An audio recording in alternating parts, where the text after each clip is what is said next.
박성민 목사의 매일 큐티 묵상입니다. 요한복음 4장 15절로 26절입니다.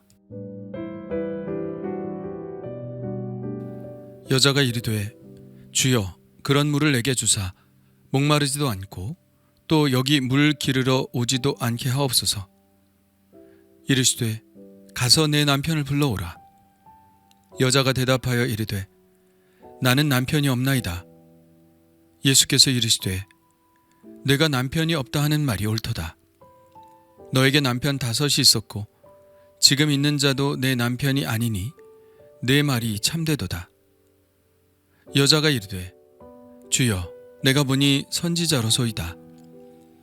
우리 조상들은 이 산에서 예배하였는데 당신들의 말은 예배할 곳이 예루살렘에 있다 하더이다. 예수께서 이르시되 여자여 내 말을 믿으라. 이 산에서도 말고 예루살렘에서도 말고 너희가 아버지께 예배할 때가 이르리라. 너희는 알지 못하는 것을 예배하고 우리는 아는 것을 예배하노니 이는 구원이 유대인에게서 남이라. 아버지께 참되게 예배하는 자들은 영과 진리로 예배할 때가 오나니 곧 이때라. 아버지께서는 자기에게 이렇게 예배하는 자들을 찾으시느니라. 하나님은 영이시니 예배하는 자가 영과 진리로 예배할지니라. 여자가 이르되 메시아 곧 그리스도라 하는 이가 오실 줄 내가 아노니 그가 오시면 모든 것을 우리에게 알려주시리이다. 예수께서 이르시되 네가 말하는 내가 그라 하시니라. 아멘. 예수님이 영원히 목마르지 않는 물을 주시는 분이라고 이야기하자 사마리아 여자는 그것이 무슨 마법의 물이라도 되는 양 예수님께 그 물을 달라고 말합니다. 여자가 이르되 주여 그런 물을 내게 주사 목마르지도 않고 또 여기 물 기르러 오지도 않게 하옵소서. 예수님은 이 여자가 당신의 이야기를 전혀 알아듣지 못하고 있다고 느끼셨는지 좀 더 직접적으로 접근하십니다. 그녀의 현실적인 문제를 들추어내시죠. 가서 남편을 불러오라고 말씀하십니다. 여자가 말합니다. 나는 남편이 없나이다. 솔직하게 이야기하죠. 예수님이 말씀하십니다. 내가 남편이 없다 하는 말이 옳도다. 너에게 남편 5이 있었고 지금 있는 자도 내 남편이 아니니 내 말이 참되도다. 홍수 속에 먹을 물이 없다는 말처럼 이 여인은 5명의 남편이 있었고 지금도 남자와 같이 살지만 남편이라고 데려올 사람이 한 사람도 없었던 것이죠. 이 말 속에서 우리는 이 여자가 지금까지 어떻게 살아왔는지를 짐작할 수 있습니다. 사람을 만나기도 힘들지만 헤어질 때는 마음이 깨어지는 아픔을 겪는 것인데 이 여자는 벌써 5번이나 마음이 깨어지는 경험을 한 것이죠. 이 여자가 이렇게 계속해서 결혼을 해야 했던 이유는 아마도 가난 때문이었을 것입니다. 당시 사회는 남자가 없이는 살아갈 수 없는 환경이었죠. 먹고 살기 위해서 어떤 남자든 그 남자에 기대야 했지만 그 어떤 남자도 그녀에게 기댈 어깨가 되어주지 못한 겁니다. 그녀가 뜨거운 한낮 아무도 밖에 나오려 하지 않는 그 시간에 물을 기르러 온 이유도 바로 그 때문이었을 것입니다. 사람들의 구설수에 오르는 것도 싫고 사람들이 자기를 보고 이러쿵저러쿵 하는 것도 보기 싫었던 것이죠. 누구에게도 자기의 사정을 이야기하지 않고 그저 지금 있는 남자만 의지하여 살아갈 뿐인데 웬 낯선 남자가 자기의 사정을 정확히 아는 것입니다. 그녀는 놀랐습니다. 이렇게 고백합니다. 주여 내가 보니 선지자로소이다. 그녀는 아마도 사렙다 과부의 이야기에 등장하는 엘리야나 수많은 기적을 일으켰던 그의 제자 엘리사와 같은 선지자를 생각했던 것 같습니다. 그래서 그녀는 선지자와의 대화에 어울릴 만한 질문을 하죠. 어쩌면 이 질문은 그녀가 오랫동안 품었던 질문이었던 것 같습니다. 그러나 정확히 대답해 줄 만한 사람을 보지 못했죠. 이 여자가 이런 질문을 던졌다는 것은 좀 의외인데요. 그녀는 예상외로 예배에 관한 질문을 던집니다. 우리 조상들은 이 산에서 예배하였는데 당신들의 말은 예배할 곳이 예루살렘에 있다 하더이다. 여기서 이 산이란 그리심산을 말합니다. 지금 이 야곱의 우물에서 남쪽으로 잘 보이는 산이죠. 주전 3세기경 사마리아인들은 더 이상 예루살렘에 미련을 두지 않고 예배 장소를 그리심산으로 옮겼습니다. 그리고 성경도 사마리아 오경이라고 하여 모세 오경만을 인정했죠. 그때부터 유대인들은 사마리아 사람들을 이단으로 여기고 상종하지 않았으며 그 땅을 멸시하여 피해 돌아다녔습니다. 신명기 12장에 보면 하나님께서 가나안 땅에 들어가면 짐승을 다른 곳에서 잡지 말고 하나님께서 정하신 곳에서만 짐승을 잡고 그곳에서만 제사를 드리라는 말씀이 있는데, 유대인들은 시온산을 바로 그 장소로 여기고 성전을 치는 반면 사마리아인들은 자기들의 땅에 있는 그리심산이라고 주장을 한 것이죠. 사실 이것은 상황에 따른 해석일 뿐입니다. 그동안 예루살렘에서 제사를 잘 드리다가 유대인들이 자신들을 받아들여주지 않으니 성경을 재해석해서 그리심산이 바로 하나님의 말씀하신 예배 장소라고 주장을 한 것이죠. 지금 사마리아 여인처럼 그 땅에서 나서 자란 사람들은 그 말을 믿고 살았을 것입니다. 그래서 선지자라면 이 문제에 대한 해답을 줄 수 있을 것 같아 예수님께 가장 궁금한 질문을 했던 것이죠. 이 여인이 진정 궁금해했던 것이 예배에 관한 것이라니 약간 뒤통수를 맞은 느낌입니다. 겉모습만으로는 알 수 없는 것이 사람이다 라는 생각을 하게 되는데요.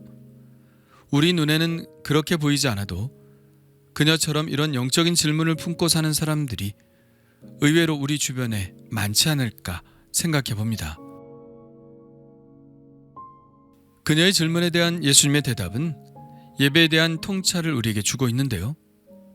예수님이 말씀하십니다. 내 말을 믿으라. 이 산에서도 말고 예루살렘에서도 말고 너희가 아버지께 예배할 때가 이르리라. 장소가 중요한 것이 아니라는 말씀입니다. 이 산에서 드리든 예루살렘에서 드리든 지금 드리는 예배는 하나님이 진짜 원하시는 예배가 아니라는 것이죠. 예수님은 이미 성전 정화 사건에서 이 메시지를 전하지 않으셨나요? 하나님은 이제 진짜 예배를 우리가 드릴 수 있도록 준비하고 계시는데 그 때가 곧 올 것이라고 말씀하십니다. 이어서 이렇게 말씀하시죠. 아버지께 참되게 예배하는 자들은 영과 진리로 예배할 때가 오나니 곧 이때라. 아버지께서는 자기에게 이렇게 예배하는 자들을 찾으시느니라. 하나님은 영이시니 예배하는 자가 영과 진리로 예배할지니라. 예배에서 중요한 것은 장소가 아니라 사람이라는 것입니다. 하나님은 이렇게 참되게 예배하는 자를 찾으십니다. 그러면 그는 어떤 사람일까요? 영과 진리로 예배하는 사람입니다. 여기서 영은 단지 인간의 내면에 있는 영이 아닙니다. 바로 성령이죠. 그리고 진리는 예수 자체입니다. 이미 예수님은 태초의 말씀, 곧 진리인 것을 우리가 읽었죠. 예수님 스스로도 말씀하십니다. 내가 곧 길이요 진리요 생명이니. 그러니까 영과 진리로 예배한다는 것은 성령 안에서 그리스도 안에서 예배한다는 것입니다. 그러기 위해 우리는 진리이신 예수 그리스도를 받아들이고 세례를 받음으로 물과 성령으로 거듭나야 합니다. 그런 사람들이 가는 곳은 그곳이 어디든 예배의 장소가 됩니다. 진정한 예배는 그리스도를 통하여 하나님과 화해된 사람이 성령 안에서 행하는 하나님과의 교제이기 때문입니다. 그러니 그리스도께서 오셔서 하신 일이 얼마나 귀합니까? 우리는 감히 하나님께 예배할 자격이 없는 자였으나 예수님께서 우리를 하나님 앞으로 인도하여 우리가 하나님께 드리는 진정한 예배자가 되게 하셨습니다. 이 예수님의 말씀을 우리는 이해하고 있는데요. 지금 우리는 이 예배를 누리고 있으니까요. 그러나 이 예수님의 말씀을 이 사마리아 여자가 얼마나 이해했을지는 의문입니다. 아마도 예수님의 이야기를 거의 못 알아들었을 것입니다. 그래서 그녀는 이렇게 말하죠. 메시아 곧 그리스도라 하는 이가 오실 줄을 내가 아노니 그가 오시면 모든 것을 우리에게 알려주시리이다. 지금은 자기가 잘 모르겠지만 훗날에 메시아가 오면 자기가 이해할 수 있을 것이라고 말하고 있는 것이죠. 이해하는 것을 먼 훗날로 미루고 있죠. 우리도 전도하다 보면 다음에 믿을게 하는 사람들이 많지 않습니까? 그러나 예수님은 그녀에게 강력한 도전을 주십니다. 예수께서 이르시되 내가 말하는 내가 그라 하시니라.